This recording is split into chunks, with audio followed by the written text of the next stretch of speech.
Hello बच्चों, मैं संदीप जांगेड़। हमारे अपने यूट्यूब चैनल आर्य एग्रीकल्चर इंस्टीट्यूट सीकर से एक बार फिर आपका हार्दिक स्वागत करता हूं। हमने अब तक जो केमिकल इक्विलिब्रियम के 3 पार्ट हमने डिस्कस किए, आज हम चौथे पार्ट की तरफ लेके चलते हैं। और आज का जो पॉइंट है, जो टॉपिक है, वो काफ़ी इम्पोर्टेंट है। यहाँ से भी जेट के अंदर, ICAR के अंदर काफ़ी क्वेश्चन देखने को मिलते हैं और यहाँ तक नीट और जो IIT एग्ज़ाम्स है उसके अंदर भी ये क्वेश्चन आते हैं। देखो, ये हम जो बात करेंगे वो बात करते हैं साम्य अवस्था स्थिरांक की विशेषताएं। साम्य अवस्था स्थिरांक की विशेषताएं,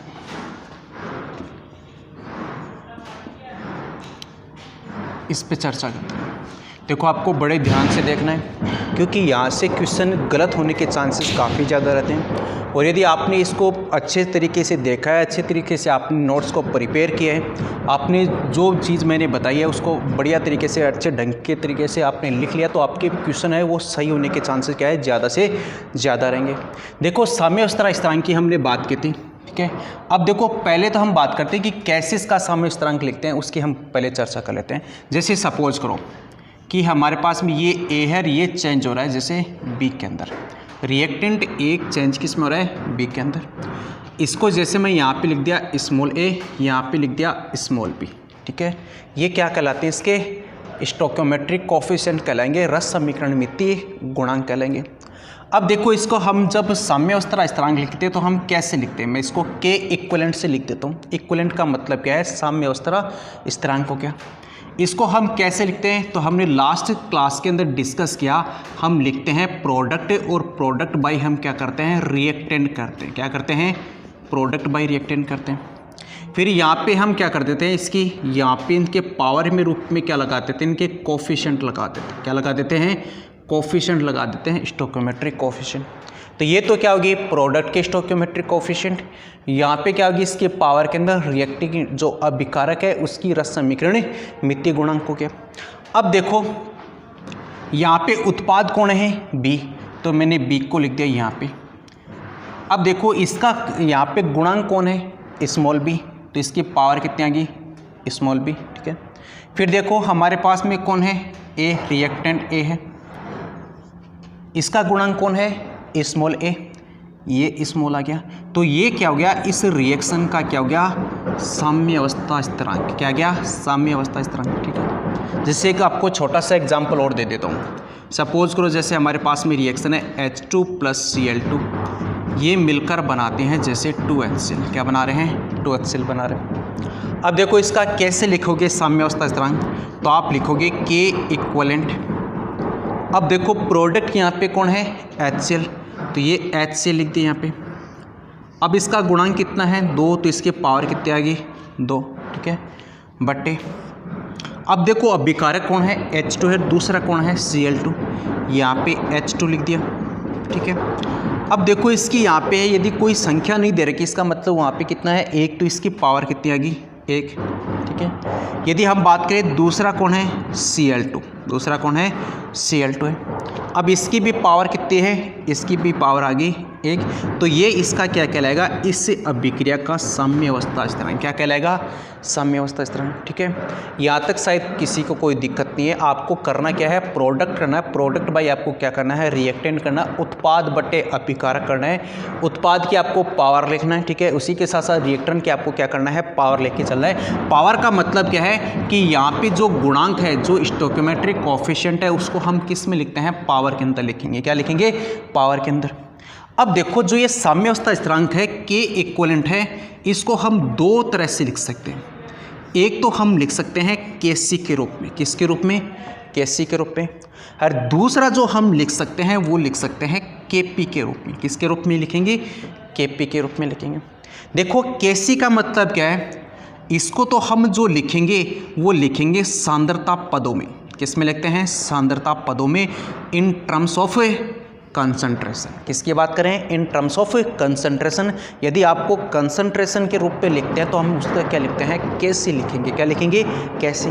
और यदि हम केपी की बात करें तो इसको लिखेंगे किसके रूप में, दाब पदों के रूप में। किस में लिखते हैं? दाब पदों के रूप में, ठीक है। इसका मतलब ये किस में लिखा जाता है? In terms of partial pressure. किसके रूप में? पार्शियल प्रेशर, आंशिक दाब के जो टर्म में लिखते हैं उसको हम क्या लिखते हैं? केपी लिखते हैं। और यदि सांद्रता के पद में हम लिखेंगे तो उसको हम कैसे लिखते हैं? केसी से लिखते हैं। कैसे लिखेंगे? केसी से। अब देखो आपको एक काफ़ी बहुत ही इंपॉर्टेंट पॉइंट है, ये क्वेश्चन यहाँ से क्वेश्चन काफ़ी देखने को मिलते हैं। यहीं पे क्या करते हैं बच्चे, गलती करने के चांसेस उनके क्या होते हैं? ज़्यादा होंगे, ठीक है। देखो जो ये साम्यावस्था स्थिरांक है, या तो मैं केसी की बात कर लूँ या फिर मैं केपी की बात करूँ, इन दोनों की बात करें, क्योंकि साम्यावस्था स्थिरांक को मैंने बोला तो या तो केसी के रूप में लिख सकते हैं या फिर केपी के रूप में। ये जो दोनों हैं केपी और केसी, ये केवल और केवल दो चीज़ों से इफेक्ट होगा। किससे? दो चीज़ों से इफेक्ट होता है। दो ही ऐसे कैरेक्टर होते हैं या दो ही ऐसे फैक्टर होते हैं जो इसको क्या करेंगे? प्रभावित करेंगे। क्या करेंगे? प्रभावित। पहला जो फैक्टर है वो हम बात करेंगे रस समीकरण मिति गुणांक की। किसकी बात कर रहे हैं? रस समीकरण मिति गुणांक की, ठीक है। पहला फैक्टर जिसको इंग्लिश में कहेंगे स्टोइकोमेट्रिक कोफिशिएंट कहेंगे। क्या कहेंगे? Stoichiometric coefficient. यदि आपने रस समीकरण मिति गुणांक यदि आपने चेंज कर दिया, इसका मतलब वहाँ पे साम्यावस्था स्थिरांक क्या हो जाता है? बदल जाएगा। क्या होगा? बदल जाएगा। दूसरा है, हम जो बात करेंगे वो किसकी बात करेंगे? तापमान की। किसकी बात करेंगे? तापमान की, टेम्परेचर को। यदि आपने तापमान को भी बदल दिया, इसका मतलब वहाँ पर जो साम्यावस्था स्थिरांक है वो क्या हो जाता है? बदल जाता है। तो केपी और केसी का जो मान है वो आप कैसे चेंज कर सकते हो? या तो उसका स्टोइकोमेट्रिक कोफिशिएंट, रस समीकरण मिति गुणांक आपने चेंज करके भी हम केपी और केसी को बदल सकते हैं। दूसरा हमारे पास में क्या है कि यदि हमने टेम्परेचर को चेंज कर दिया, तापमान को हमने चेंज कर दिया, तो वहां पे हम केपी और केसी क्या कर सकते हैं? बदल सकते हैं। क्या करेंगे? बदल सकते हैं। लेकिन यदि आपको देखो क्वेश्चन क्या पूछा जाता है उसकी हम बात करते हैं कि यदि आपको ये क्वेश्चन पूछा है कि कोई भी रिएक्शन दे दी और उस रिएक्शन में देने के बाद में आपको साम्यावस्था स्थिरांक भी दिया होगा, फिर यदि उसको अंदर बोलेगा कि यदि हमने इसके अंदर कैटालिस्ट मिला दिया जाए, उत्प्रेरक मिला दिया जाए, तो साम्यावस्था स्थिरांक पे क्या इफेक्ट पड़ेगा? तो याद रखना, साम्यावस्था स्थिरांक पे कोई इफेक्ट नहीं पड़ेगा, क्योंकि साम्यावस्था स्थिरांक हम दो चीज़ों से क्या कर सकते हैं? चेंज कर सकते हैं। पहली बात तो कौन सा है? Stoichiometric coefficient.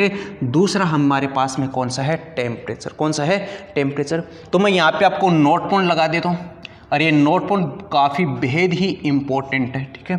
पहला कौन सा यहाँ से नोट पॉइंट के अंदर कि यहाँ पे साम्यावस्था स्थिरांक को, इक्विलिब्रियम कांस्टेंट को, साम्यावस्था स्थिरांक को सांद्रता, कंसंट्रेशन, ठीक है, उसके साथ साथ प्रेशर, दाब, ठीक है, या फिर उत्प्रेरक की उपस्थिति, उत्प्रेरक की उपस्थिति, कैटालिस्ट की उपस्थिति, तथा अभिक्रिया में अक्रिय पदार्थों के योग से साम्यावस्था स्थिरांक पर कोई प्रभाव नहीं पड़ता। कोई प्रभाव नहीं पड़ता। आपको ये इम्पोर्टेंट पॉइंट है काफ़ी, ठीक है। जैसे आपको मैं एक छोटा सा क्वेश्चन दे रहा हूँ कि जैसे आपके पास में था H2 + Cl2, ये मिलकर बना रहा था HCl। क्या बना रहा था? HCl। अब देखो इसमें यदि आपको क्वेश्चन में बोल दिया जाए कि केसी का मान जैसे 25 है, क्या है? 25 है। अब यदि आपको बोल रहा है कि इस अभिक्रिया के अंदर हमने यदि कैटालिस्ट मिला दिया, उत्प्रेरक मिला दिया जाए, तो अब इसके केसी पर क्या इफेक्ट पड़ेगा? तो मैंने क्या बोला है कि सांद्रता से, दाब से, उत्प्रेरक की उपस्थिति से, या फिर कोई भी अक्रिय पदार्थ आपने मिलाया तो उसके अंदर केसी और केपी के अंदर कोई इफेक्ट नहीं पड़ेगा। जितना आपको केसी 25 दिया है, उसके बाद में उत्प्रेरक मिलाने के बाद में भी कितना रहेगा? 25 का 25 पे रहेगा। तो ये चेंज हम किससे कर सकते हैं? चेंज हम कर सकते हैं या तो स्टोइकोमेट्रिक कोफिशिएंट को बदलकर, या फिर दूसरा हम किसकी बात करते हैं? टेम्परेचर को बदलकर कर सकते हैं।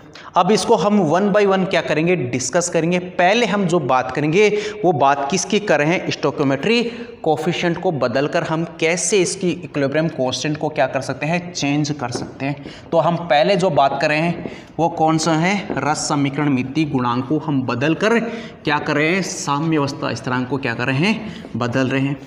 इसकी बात करते हैं। पहले आपको बड़े ध्यान से देखना है, इसके नोट्स बनाना है। तो फर्स्ट पॉइंट है हमारा,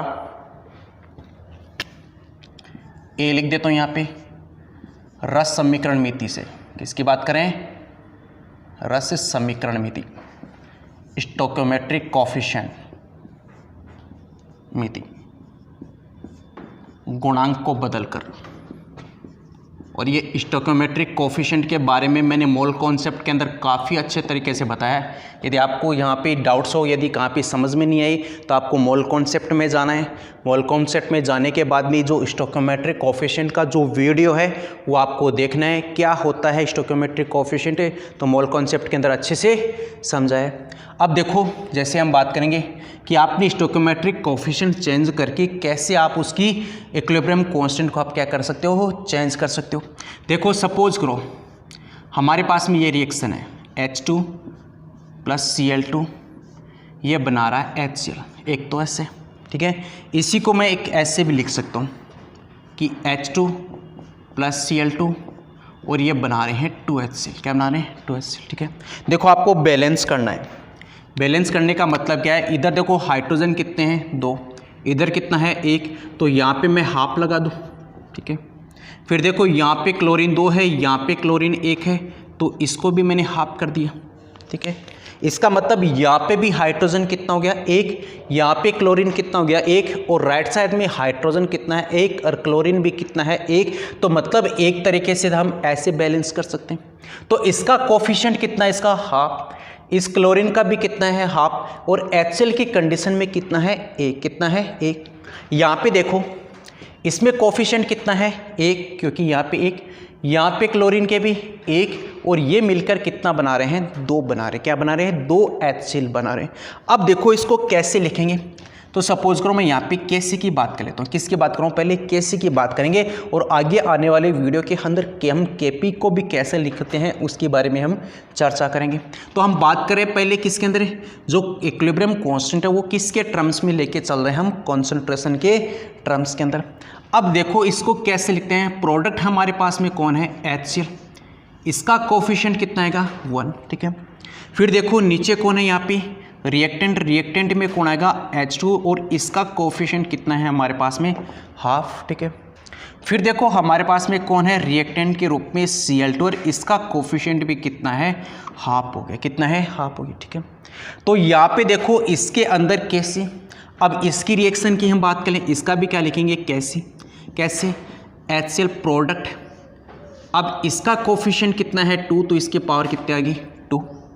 फिर देखो रिएक्टेंट में कौन है, H2, उसके बाद देखो इसके आगे कोई वैल्यू नहीं दे रखी, तो इसका हम मतलब कितना मान सकते हैं, 1 मान सकते हैं, कोफिशिएंट 1। फिर यहाँ पे देखो Cl2, तो इस Cl2 की भी पावर कितनी आ गई, 1। तो आप देखोगे इस केस के अंदर हमने क्या किया, इसके स्टोइकोमेट्रिक कोफिशिएंट को चेंज किया है। यहाँ पे कितना है इसका, हाफ, क्लोरीन का भी कितना है, हाफ, और ये मिलकर कितना बना रहे हैं, 1 मोल किसका बना रहे हैं, HCl का। यदि हम इसकी बात करें तो यहाँ पे हाइड्रोजन का कितना है, 1, क्लोरीन का कितना है, 1, तो ये मिलकर कितने बना रहे हैं, 2 मोल किसके बना रहे हैं, HCl का बना रहे हैं। तो आप देखोगे इस केस के अंदर, और यदि इस केस के अंदर आप जब साम्य अवस्था स्थिरांक निकालोगे तो ये दोनों के अंदर वैल्यू क्या आएगी, अलग अलग आएगी, क्या आएगी, अलग अलग। इसके अंदर वैल्यू अलग आएगी, इसके अंदर वैल्यू क्या आएगी, अलग आएगी। तो हमने क्या किया, हमने ये कोफिशिएंट चेंज करके क्या किया है, हमने साम्य अवस्था स्थिरांक को क्या किया है, बदला है, क्या है, बदला है। अब देखो इसको कैसे हम बदलते हैं, उसके हम पॉइंट वाइज हम डिस्कस करेंगे कि आपने कैसे स्टोइकोमेट्रिक कोफिशिएंट को बदल कर आपने क्या किया, साम्य अवस्था स्थिरांक को क्या किया है, चेंज कर सकते हैं। तो हम इसको पॉइंट वाइज लेके चलेंगे, और ये पॉइंट वाइज आपको ध्यान में रखना है, क्योंकि इस पॉइंट से आपके क्वेश्चन आने के चांसेस काफ़ी ज़्यादा रहते हैं। तो देखो मैं पहला पॉइंट लिख देता हूँ, ठीक है, पॉइंट नंबर फर्स्ट। सपोज करो आपको एक रिएक्शन दे रखी है A प्लस B, ये दोनों साइड में तरफ चलेगी और मिलकर क्या बना रही है, C प्लस D। मतलब इसका मतलब क्या है, रिवर्सिबल, क्या है, रिवर्सिबल, फॉरवर्ड भी जा रही है और ये बैकवर्ड भी जा रही है। तो यहाँ पे A और B मिलकर क्या बना रहे हैं, C और D बना रहे हैं। अब देखो सपोज करो इस अभिक्रिया के लिए साम्य स्थिरांक है हमारे पास में K1, क्या लिखा है मैंने K1, ठीक है। अब देखो यदि मैं इसको क्या कर दूं, इस रिएक्शन को उल्टा कर दूं, उल्टा का मतलब मैंने जैसे C प्लस में D, अब ये दोनों मिलकर क्या बना रहे हैं, A प्लस बी बना रहे, क्या बना रहे हैं, A प्लस बी बना रहे। तो अब इसका साम्य स्थिरांक K2 बराबर क्या होगा, ये आपको निकालना है, ठीक है। तो हम कैसे निकालेंगे, देखो पहले जैसे रिएक्शन है यहाँ पे हम बात करें जैसे फॉरवर्ड की तरफ जा रही, अब हमने क्या किया, इस रिएक्शन को उल्टा किया है, अपोजिट किया है। तो देखो जैसे आपने अपोजिट किया है तो ये साम्य स्थिरांक भी क्या हो जाता है, उसका उल्टा हो जाएगा, क्या होगा, उल्टा। मतलब इस केस के अंदर K2 इक्वल में क्या आ जाएगा, 1/K1, क्या आ जाएगा, 1/K1, ठीक है। कैसे आता है उसकी हम चर्चा करते हैं, ठीक है। देखो सपोज करो हमारे पास में, मैं इसकी बात करता हूँ, इसको K1 कैसे लिखेंगे हम, K1 बराबर, तो हमारे पास में प्रोडक्ट कौन है, C, उसके साथ साथ D बाई क्या कर दिया मैंने, A एंड B, ऐसे तो लिखेंगे प्रोडक्ट बाई रिएक्टेंट, ठीक है। अब देखो इसका K2 कैसे लिखेंगे, K2 इक्वल में इस रिएक्शन का लिखना है, तो यहाँ पे अब प्रोडक्ट कौन है, A, उसके बाद में दूसरा प्रोडक्ट कौन है, B, ठीक है। अब यहाँ पे रिएक्टेंट के रूप में काम कौन कर रहा है, C, और उसके साथ में कौन कर रहा है, D कर रहा है, कौन कर रहा है, D कर रहा है। तो अब देखो एक दूसरे के पर कंपेयर करो आप, ठीक है, तुलना करो एक दूसरे से। देखो यहाँ पे C और D ऊपर है, यहाँ पे और C और D क्या है, नीचे। तो मतलब इसको मैं कोफिशिएंट को उल्टा कर दूं, उल्टा का मतलब इसको जैसे 1/K1 किया, क्या है, 1/K1 किया, और जैसे 1/K1 किया तो ये A और B किधर चलेगी, ऊपर की तरफ, ये A और B ऊपर की तरफ, ठीक है। फिर यहाँ पे नीचे की तरफ कौन आ गया, C और D, कौन आ गया, C और D आ गया, ठीक है। तो अब कब किया, जब हमने इस K1 को क्या किया है, उल्टा किया। अब देखो इन दोनों को कंपैरिजन कर लो, और यहाँ पे देखो 1/K1 किसके है, प्रोडक्ट बाई क्या है, रिएक्टेंट, और प्रोडक्ट के रूप में कौन है, A और B, ठीक है। यहाँ पे रिएक्टेंट के रूप में कौन है, C और D, ठीक है, ऐसे तो था। अब ये जो वैल्यू है, इस वैल्यू की जगह मैं यहाँ पे क्या लिख दूँ, 1/K1 लिख दूँ, क्या लिखा है मैंने, 1/K1। तो आप देखो कि K2 बराबर में किसके आ गया, 1/K1, क्या आ गया, 1/K1 आ गया। इसका मतलब क्या है, इसका मतलब ये है कि यदि कोई अभिक्रिया उसका साम्य स्थिरांक जैसे K1 है, क्या है, K1 है, और यदि उस अभिक्रिया को आपने उल्टा कर दिया तो उसका साम्य स्थिरांक क्या हो जाता है, उसका अपोजिट हो जाता है, उल्टा हो जाएगा, क्या होगा, उल्टा। जैसे हमारे पास में एक छोटा सा मैं क्वेश्चन दे देता हूं आपको, जैसे आपको मैं यहाँ पे क्वेश्चन दे रहा हूं,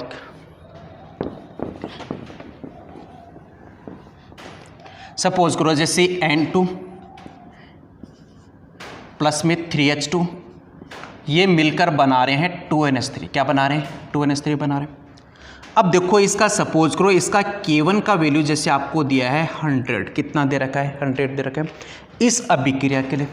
अब इस अभिक्रिया को सपोज करो मैं उल्टा कर देता हूँ, उल्टा का मतलब इसको अपोजिट किया कि अब जो NH3 है वो बना रहा है N2 प्लस में 3H2, क्या बना रहा है, N2 प्लस में 3H2, और इसके लिए जो साम्य स्थिरांक K2 है इसकी वैल्यू क्या होगी ये आपको कैलकुलेट करना है।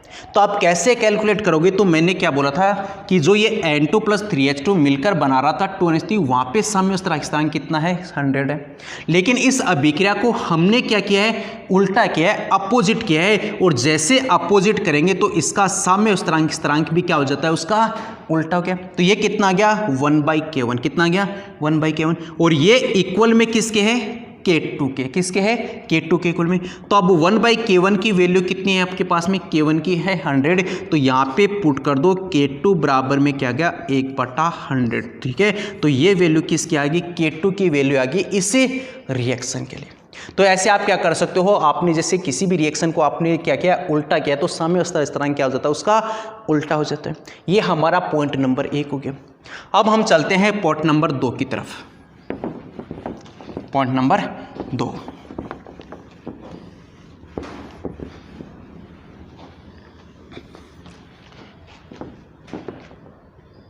ठीक है।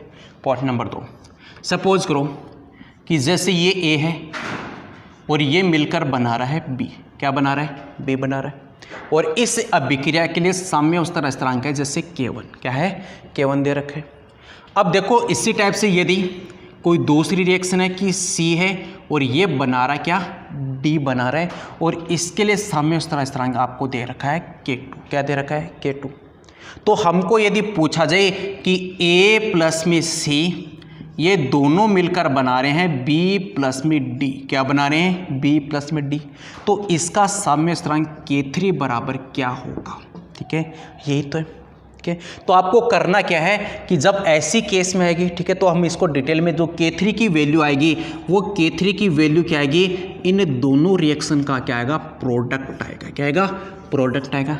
मतलब K3 बराबर क्या आएगा, K1 इंटू क्या आएगा, K2 आएगा। कैसे, उसको भी हम देख लेते हैं। देखो सपोज करो मैं यहाँ पे लिख दूँ K1 बराबर क्या है, देखो K1 बराबर वही आएगा उत्पाद बट्टे अभिकारक।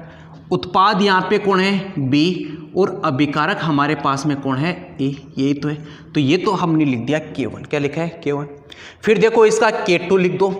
K2 कैसे लिखेंगे, सेम वही स्थिरांक, प्रोडक्ट यहाँ पे कौन है, D, और यहाँ पे जो रिएक्टेंट वो रिएक्टेंट कौन है, यहाँ पे C रिएक्टेंट हो गया। तो ये हमने क्या लिख दिया, इसका K2 लिख दिया।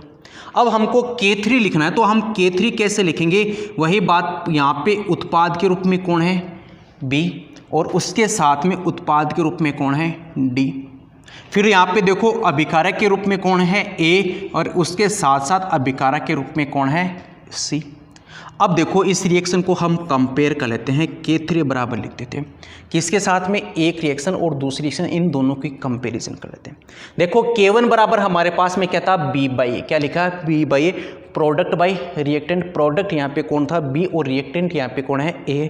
तो यहाँ पे देखो इस रिएक्शन के अंदर यहाँ पे देखो B/A, यही तो है, और इसकी जगह क्या लिख दूँ मैं, इसकी जगह लिख दिया मैंने जैसे K1 लिखा है, क्या लिखा है, K1। ठीक है, फिर देखो यहाँ पे D/C, ये D/C है, तो आप देखो K2 बराबर D/C, तो D/C की जगह क्या लिख दूँ मैं, K2 लिख दूँ। ठीक है, लिख दिया। तो ऐसे केस के अंदर जो हमारे पास में जो साम्य स्थिरांक क्या था, वो क्या था, इन दोनों रिएक्शन का क्या है, प्रोडक्ट है, गुणनफल है। क्या है, गुणनफल है। तो यदि सपोज करो जैसे A से B के अंदर जा रहा था, इसे C से D के अंदर जा रहा था, और इस रिएक्शन को हमने दोनों को क्या कर दिया, जोड़ दिया, A से A प्लस C मिलकर क्या बना रहे हैं, B प्लस D बना रहे हैं। तो ऐसे केस में साम्य स्थिरांक क्या होगा, इन दोनों रिएक्शन का क्या होता है, प्रोडक्ट होगा। क्या होगा, प्रोडक्ट होगा। जैसे आपको मैं एक छोटा सा क्वेश्चन देता हूं। क्वेश्चन ये है कि जैसे P ये Q के अंदर चेंज हो रहा है, और यहाँ पे आपको K1 की वैल्यू दे रखी है जैसे 10, कितनी दे दिए, 10, और दूसरा आपको जैसे दे रखा है कि R है, और ये चेंज हो रहा है किसमें, S में चेंज हो रहा है, और आपको यहाँ पे K2 की वैल्यू दे रखी जैसे कितनी, 20 दे दी, कितना है, 20 दे दिया। और अब आपको क्वेश्चन में पूछा गया है कि P प्लस R ये मिलकर बनाते हैं Q प्लस S बनाएंगे, तो अब यहाँ पे K3 की वैल्यू क्या आएगी, ये निकालना आपको। तो आप देख लो P plus R, P plus R, Q plus S, Q plus S, और इसका मतलब K3 इक्वल में क्या आएगा, K1 इंटू K2, यही तो आएगा। अब K1 की वैल्यू कितनी है, 10, और K2 की वैल्यू कितनी है, 20, तो K3 की वैल्यू कितनी आ गई हमारे पास में, 200। कितनी आ गई, 200 आ गई। ठीक है, तो एक हमने ऐसे किसको डिस्कस किया, हमने पॉइंट नंबर 2 को डिस्कस किया। हम चलते हैं अब पॉइंट नंबर 3 की तरफ। पॉइंट नंबर 3,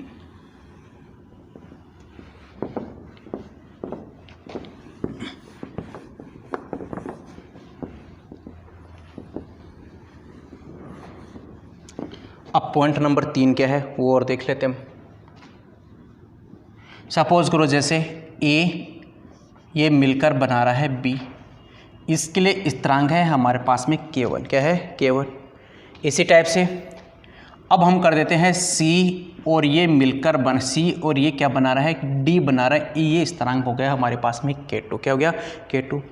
अब आपको पूछ रहा है कि A प्लस में D ये मिलकर बना रहे हैं जैसे B प्लस में C, क्या बना रहे हैं, B प्लस में C, और इसका स्थिरांक K3 बराबर क्या होगा उसकी हम बात करते हैं। ठीक है, पहले हमने क्या किया था, दोनों रिएक्शन हमने क्या किया था, उसको ऐसे कैसे जोड़ा है। अब एक रिएक्शन को हमने क्या किया, उसका अपोजिट करके किया। ठीक है, तो आपको क्या करना है, तो हम देखो इसके लिए लिख देते हैं। पहले हम इसकी K1 की बात कर रहे थे।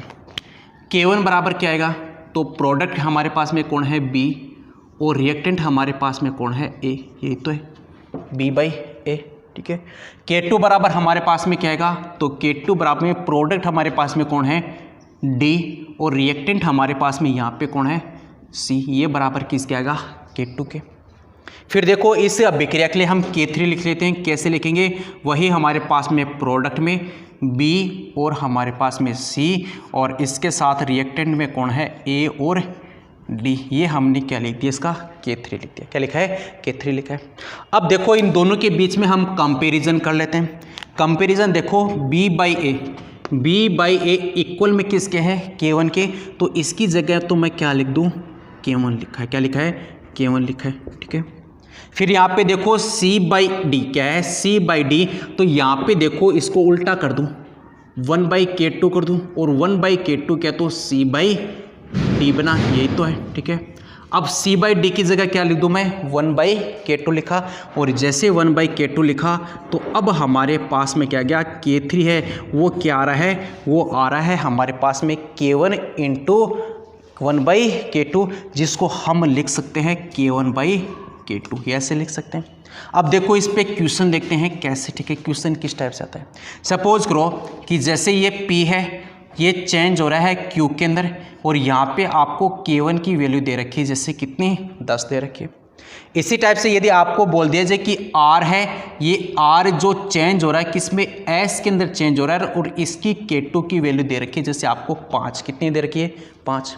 और अब आपको रिएक्शन में पूछ रहा है, अभिक्रिया में पूछ रहा है कि P + S ये दोनों मिलकर बना रहे हैं Q + R, और इस अभिक्रिया के लिए K3 की वैल्यू क्या होगी, ठीक है, ये निकालना है। तो आपको देखो इस रिएक्शन के अंदर सेम यही हमारे पास में कि A + D बराबर क्या बना रहा था, B + C बना रहा था, तो K3 बराबर हमारे पास में क्या आ रहा था, K1/K2, यही था रहा था। तो इस अभिक्रिया को लिख दो, K1 की वैल्यू कितनी है, K3 = क्या आ गया, K1/K2 आ गया, ठीक है। K1 की वैल्यू कितनी है, 10, और K2 की वैल्यू हमको कितनी दे रखी है, 5 दे रखी है, तो K3 की वैल्यू कितनी आ जाएगी, हमारे पास में 2 आ जाती है, कितनी आएगी, 2 आ जाएगी। तो इस टाइप से हमने पॉइंट नंबर 3 को डिस्कस किया। अब हम चलते हैं पॉइंट नंबर 4 की तरफ। किसकी तरफ चल रहे हैं, पॉइंट नंबर 4 की तरफ, ठीक है। अब देखो पॉइंट नंबर 4 क्या बोलता है कि यदि आपने किसी अभिक्रिया को, यदि जिस गुणांक से आपने मल्टीप्लाई किया है, जिस गुणांक से आपने गुणा किया है, वो उसकी पावर के रूप में आ जाता है। किसके रूप में आएगा, उसकी पावर के रूप में आ जाता है, ठीक है। जैसे हमारे पास पॉइंट नंबर 4, ठीक है। सपोज करो जैसे ये एक अभिक्रिया A + B, और ये मिलकर बना रहा है C + D बना रहा है, ठीक है। अब इसके लिए साम्य स्थिरांक जैसे मैंने दे रखा है K1, क्या दे रखा है, K1। अब देखो इसी अभिक्रिया को सपोज करो मैं n से मल्टीप्लाई कर देता हूँ, किससे कर रहा हूँ मैं, n से, तो यहाँ पे क्या गया, n, ठीक है। यहाँ पे NB, ये मिलकर क्या बनाएगा, NC, प्लस में क्या बना रहा है, ND बना रहा है, ठीक है, ये बना रहा है। अब इसके लिए साम्यावस्था स्थिरांक क्या होगा, K2 की वैल्यू क्या होगी, वो निकालना अपन को, ठीक है। देखो जब भी किसी अभिक्रिया को आपने जिस भी संख्या से, जिस भी नंबर से आपने मल्टीप्लाई किया, जिससे भी प्रोडक्ट किया है, तो याद रखना उसकी क्या हो जाती है, उसकी पावर के रूप में आ जाती है। किसके रूप में, पावर के रूप में। तो हम यहाँ पे K2 की वैल्यू क्या लिखेंगे, K2 की वैल्यू लिखेंगे K1, ठीक है। अब यहाँ पे पावर कितने से मल्टीप्लाई किया हमने, n से मल्टीप्लाई किया, तो K1 की पावर कितनी आ गई, n आ गई, कितनी आ गई, n आ गई। जैसे आपको एक क्वेश्चन देता हूँ मैं, जैसे N2 प्लस में 3H2, ये मिलकर बना रहा है 2NH3, क्या बना रहा है, 2NH3 बना रहा है। सपोज करो यहाँ पे आपको K1 की वैल्यू आपको दे रखी है 10, कितनी दे रखी है, 10 दे रखी है। अब देखो इस रिएक्शन को मैं जैसे 2 से मल्टीप्लाई करूँ, कितने से मल्टीप्लाई करूँ, 2 से मल्टीप्लाई करूँ, तो ये हमारे पास में क्या गया, 2N2 प्लस में 6H2, और ये मिलकर क्या बना रहा है, 4NH3 बना रहा है, क्या बना रहा है, 4NH3। तो आप देखो इन दोनों के बीच में कंपैरिजन करो, हम यहाँ पे मल्टीप्लाई किससे किया है, 2 से मल्टीप्लाई किया है, 2 से गुणा किया है, तो इसकी जो पावर आ जाएगी वो पावर कितनी आ जाएगी, 2 आ जाएगी। K1 की वैल्यू आपको कितना दे रखा है, 10 है, और इसकी पावर लगा दिया 2, तो हमारे पास में K2 की वैल्यू कितनी आ गई, 100 आ गई। कितनी आ गई, 100 आ गई। तो आपको देखो, जब भी यदि आपने 3 से मल्टीप्लाई किया है तो उसकी पावर कितनी आ गई, 3। यदि आपने 4 से मल्टीप्लाई किया तो उसकी पावर कितनी आती है, 4 आएगी। और यदि आपने n से मल्टीप्लाई किया तो उसकी पावर कितनी आ जाती है, n आ जाती है। ठीक है, अब देखो जो लास्ट पॉइंट है उसको हर और देख लेते हैं। कभी कभार कोई रिएक्शन क्या होती है, एक से ज़्यादा स्टेप में कंप्लीट होती है, तो उसके अंदर साम्य स्थिरांक कैसे निकालते हैं उसकी बात और कर लेते हैं। 5th पॉइंट, सपोज करो कि कोई भी अभिक्रिया एक से ज़्यादा पद में हो रही है। जैसे हमारे पास में एक फाइनल रिएक्शन लिख रहा हूँ, N2 प्लस में 2O2, ये मिलकर बनाते हैं 2NO2। क्या बना रहे हैं, 2NO2 बना रहे हैं। मतलब ये पूरी की पूरी अभिक्रिया है, और ये अभिक्रिया सपोज करो 2 स्टेप में कंप्लीट हो रही है। जैसे मैं लिख रहा हूँ स्टेप नंबर फर्स्ट, आपको क्वेश्चन में दिया होगा। ठीक है, अब देखो जैसे मैंने यहाँ पे लिख दिया N2 प्लस में O2, ये मिलकर बना रहे हैं 2NO। क्या बना रहे हैं, 2NO बना रहे हैं। तो ये है इसका स्टेप नंबर फर्स्ट है, और इसके लिए साम्य स्थिरांक के साथ सपोज करो है K1। कितना दे रखा है, K1 दे रखा है। अब देखो यही अभिक्रिया आपको स्टेप नंबर सेकंड की हम बात करें, ठीक है, तो इसमें क्या आ रहा है कि जो 2NO प्लस में ये O2, ये मिलकर अब बनाएगा 2NO2। क्या बना रहा है, 2NO2, और इसके लिए साम्य स्थिरांक कितना है, जैसे K2 है। क्या है, K2। तो अब आपको क्वेश्चन में क्या पूछ रहा है कि ये जो पूरी अभिक्रिया है इसके लिए साम्य स्थिरांक सपोज करो K3 दे रखा है, तो इस K3 की वैल्यू क्या होगी, इसकी K3 की वैल्यू क्या होगी। तो याद रखा, जो भी कोई भी एक अभिक्रिया यदि एक से ज़्यादा पद में संपन्न हो रही है तो सारे पदों का क्या होता है, प्रोडक्ट होता है, उसका क्या होता है, गुणनफल होगा। क्या होगा, गुणनफल होगा। तो आप यहाँ पे K3 बराबर क्या लिखोगे, K1 इंटू K2, यही तो लिखोगे, क्योंकि मैंने क्या बोला कि यदि कोई भी अभिक्रिया एक से ज़्यादा पद में संपन्न होती है तो उन पदों का क्या होता है, उनका गुणनफल आता है, उनका प्रोडक्ट के बराबर होगा। आप इसको देख लो कि यहाँ पे देखो हमारे पास में N2 रिएक्टेंट के रूप में N2 है, फिर यहाँ पे देखो O2 के कितने मोल हैं, यहाँ पे 2 है, तो हमारे पास में O2 के 2 मोल मिलने चाहिए, एक यहाँ पे 2 मोल हो गए। ठीक है, फिर यहाँ पे देखो इधर राइट साइड में कौन है, 2NO है, लेफ्ट साइड में कौन है, 2NO। ये एक दूसरे को हम जैसे कट कर देते हैं। अब कट करने के बाद में देखो इस रिएक्शन को पूरा जोड़ दो। आप देखो N2, यहाँ पे एक O2 ये, एक O2 कितने हो गए, 2O2। ठीक है, और इसके साथ में मिलकर क्या बना रहे हैं, 2NO2 बना रहे हैं। तो ये इसका क्या आ गया, प्रोडक्ट K3 बराबर क्या आ गया, K1 इंटू K2 हो गया। अब सपोज करो यही रिएक्शन आपको ऐसे दीजिए, सपोज करो यही हमारे पास में फाइनल रिएक्शन है, और इसको ऐसे दे रखा है जैसे स्टेप नंबर फर्स्ट में दे रखा है कि N2 प्लस में O2, ये मिलकर बना रहा है जैसे 2NO। क्या बना रहा है, 2NO बना रहा है। और इस अभिक्रिया के लिए हमारे पास में साम्य स्थिरांक कितना है, K1 दे रखा है। अब देखो दूसरी यहाँ पे स्टेप नंबर सेकंड में क्या दे रखा है, वो ऐसे दे रखा है कि जैसे हमारे पास में है कि 2NO2, ठीक है, और ये बनाता है 2NO प्लस में O2, ऐसे बना रहा है। और इस अभिक्रिया के लिए जो साम्य स्थिरांक सपोज करो K2 दे रखा है। क्या दे रखा है, K2 दे रखा है।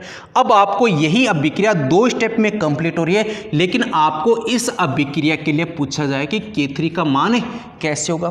तो आपको क्या करना है, इन रिएक्शन को इसके इक्वल करना है, इसके बराबर करना है। ठीक है, कैसे करोगे, देखो हमारे पास में N2 रिएक्टेंट के रूप में, तो यहाँ पे भी रिएक्टेंट के रूप में, तो पहले वाले रिएक्शन को तो हमको कोई चेंज नहीं करना। दूसरे वाले रिएक्शन में देखो हमको यहाँ पे 2NO2 किसके रूप में चाहिए, प्रोडक्ट के रूप में चाहिए, लेकिन यहाँ पे देखो किस रूप में, रिएक्टेंट के रूप में। तो आप क्या करोगे, इस रिएक्शन को उल्टा कर दो, और जैसे आप उल्टा करोगे तो NO2 तो चलेगा किधर, प्रोडक्ट की तरफ है, और ये N और O2 किधर की तरफ आ जाएगा, रिएक्टेंट की तरफ। मतलब ये बन जाएगा जैसे आपने रिएक्शन को उल्टा किया 2NO प्लस में O2, और ये बना दिया क्या, 2NO2 बना है, ये तो बनेगा। ठीक है, अब मैंने क्या बोला कि जब भी आपको कोई रिएक्शन उसको हमने अपोजिट किया है, उल्टा किया है, तो उसका साम्य स्थिरांक भी क्या जाता है, उसका उल्टा हो गया। पहले हमारे पास में K2 था, अब हमारे पास में क्या गया, 1/K2 गया। तो एक तो स्टेप नंबर ये थी, एक स्टेप नंबर ये थी, इन दोनों के साम्य स्थिरांक को हम क्या कर देते हैं, प्रोडक्ट कर देते हैं। तो K3 बराबर क्या आएगा, K1 ये सब अभिक्रिया इस स्टेप के लिए K1। अब इस स्टेप के लिए हमारे पास में क्या गया 1/K2, क्या बनाए 1/K2 बनाए। तो K3 बराबर हमारे पास में क्या बन गया K1/K2 बन गया। ऐसे आप समूह स्थिरांक लिख सकते हो। अब इस पे क्वेश्चन दे देता हूँ। जैसे सपोज करो ये A है, ये मिलकर बना रहा है जैसे B, फिर देखो B है, ये बना रहा है जैसे C, इसी टाइप से ये C है, ये बना रहा है D। सपोज करो यहाँ पे केवल की वैल्यू दे रखी है जैसे 2, यहाँ पे K2 की वैल्यू जैसे दे दी आपको 3, और यहाँ पे आपको K3 की वैल्यू दे दी जैसे 5 दे दी। और अब आपको क्वेश्चन में पूछ रहा है कि हमारे पास में जो फाइनल रिएक्शन है A से D मिलकर है, तो हमारे पास में यहाँ पे K4 की वैल्यू क्या होगी ये निकालना। देखो यही हमारे पास में ये पूरी अभिक्रिया है कि A से मिलकर क्या बना रहा है D बना रहा है। और यही रिएक्शन कितने स्टेप में कंप्लीट हो रही है 3 में, step number 1, step number 2, step number 3। तो आप क्या लिखोगे K3 बराबर लिखोगे इन्हीं तीनों स्टेप का क्या लिखोगे प्रोडक्ट लिखोगे, गुणनफल लिखोगे। तो हम क्या लिखेंगे K3 बराबर में K1 into K2 into K3 लिखेंगे। तो यहाँ पे K1 की वैल्यू 2, K2 की वैल्यू 3 और K3 की वैल्यू कितनी आ गई 5। अब इसको मल्टीप्लाई कर दो, कितनी होगी 6, 6 5 कितनी होगी 30। तो यहाँ पे इस अभिक्रिया के लिए, फाइनल अभिक्रिया के लिए आपके पास में K4 की जो वैल्यू आती है वो K4 की वैल्यू कितनी आ जाती है, तो वो हमारे पास में आ गई 30। क्या आ गई 30। तो आज की जो क्लास के अंदर हमने जो बात की थी वो हमने क्या बोला था कि साम्य अवस्था स्थिरांक है उसको हम 2 तरीके से बदल सकते हैं। पहला हमने यदि रस समीकरण मिति स्टोइकियोमेट्रिक कोफिशिएंट को हमने बदला तो वहाँ पे साम्य अवस्था स्थिरांक क्या हो जाते हैं, बदल जाते हैं। पहले ये इसकी बात की थी। दूसरा हमने बात की थी यदि आपने तापमान को बदल दिया तो वहाँ पे भी साम्य अवस्था स्थिरांक क्या हो जाता है, बदल जाता है। लेकिन काफ़ी इंपॉर्टेंट क्वेश्चन है कि यहाँ पे साम्य अवस्था स्थिरांक के ऊपर सांद्रता, उसके साथ साथ प्रेशर दाब, उसके साथ साथ यदि आपने उत्प्रेरक डाला है उसकी उपस्थिति, या फिर हमने कोई भी अक्रिय पदार्थ मिला है तो साम्य अवस्था स्थिरांक को कोई भी प्रभावित नहीं करेगा। जितना आपको क्वेश्चन में साम्य अवस्था स्थिरांक दे रखा है उतना का उतना ही रहेगा। तो हमने जो पहले जो बात की थी वो किसकी बात की थी, रस समीकरण मिति की बात की थी। अब जो हम नेक्स्ट जो वीडियो के अंदर जो हम डिस्कस करेंगे वो हम करेंगे टेम्परेचर को लेकर।